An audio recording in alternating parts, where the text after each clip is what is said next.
Hi folks, Sean Dostey here. I'm an auctioneer in Coshocton County, Ohio, and this video is specifically for people that live in the Riverview School District in Coshocton County. Last week, our levy did not pass, and I was invited to a meeting with the Board of Education, the superintendent, and people of the community. And quite honestly, I don't know why I was invited. I live in the district. I pay taxes in the district. My kids are all grown. I didn't go to a Riverview school. Um, I didn't think I knew any of the board members or anything like that. But after 25 years in the community, I walk into Riverview High School library for the meeting, and I guess I know everybody. I knew everybody that was there. Um, we lost the levy last week by it was 1,933 against 1,352 for a 541 differential, with 41% being to the affirmative that wanted the levy to pass.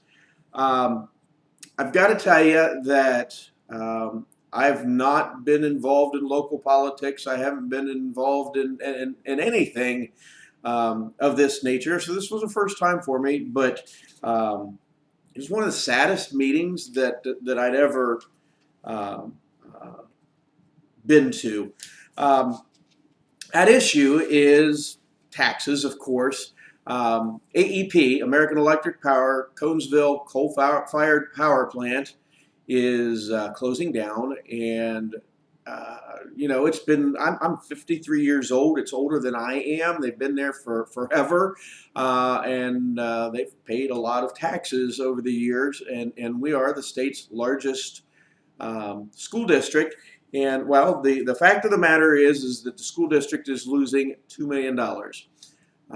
I've heard throughout the community that the school district has used scare tactics, and that people just got raises and a whole lot of things. And I'm not trying to sway the minds of a lot of the people, because there's some people that wouldn't pay to have taxes raised if it had saved their mama. But we need to sway the like about 291 people. If we get another 9.1% of the vote, that'd be 50.1% of the vote. And the way I look at that, that's enough to pass.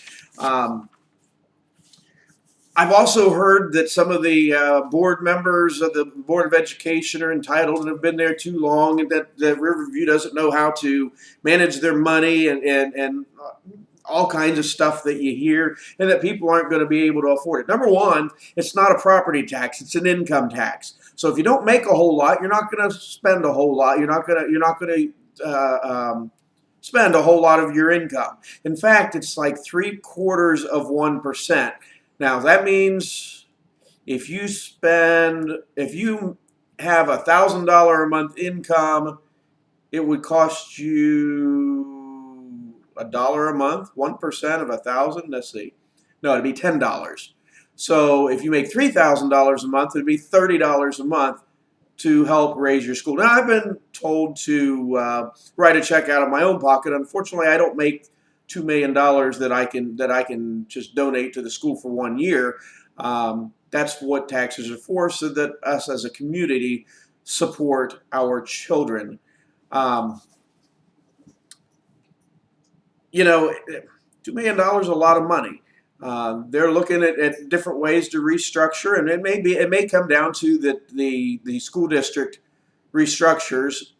But for those kids, over the next couple of years, Spanish class is not a necessity. It may go away because they can't afford to pay a teacher.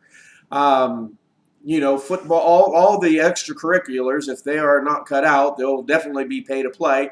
And as an auctioneer, I suppose I'll be out there in my community, and if they need help, we'll be putting on benefit auctions for the people that do care about their kids and that want to help raise the money. We will do what we have to do it. But I think watching Dave Lapp and Brent Porteus and Larry Pepper Let me tell you something. These guys have lived in this district all their lives. Cordell Brown was there. But to hear them speak about when the stacks from the power plant went up, and how he Larry talks about how he was a teacher for 30 years. I'd love to have a video of him, because I think if you heard him tell it, unless you're a rock, you might change your mind. And anybody that thinks that these board members don't care about the school system, there's something seriously wrong with you, and I'm not afraid to say that. Now, I understand. What are the kids losing specifically? I can't answer that.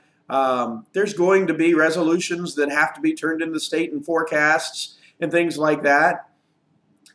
They're going to lose just about anything that is extracurricular. They're not going to get rid of reading. They're not going to get rid of math. They're not going to get rid of kindergarten. But anything that is an extracurricular is probably going to be gone. In closing, I felt moved to do this because there's a certain sadness, a certain passion. They're going to put it back on the ballot, I believe. They have to vote on it, but judging by the passion of the people that were empowered to do things for our children, I don't think there's any doubt that we have to. And if it doesn't pass again, I don't know what we're going to do. You know, like I said, my kids are all grown, but I live in the district, and I will always vote for our children, and I hope that you do too. Thank you. Have a great evening.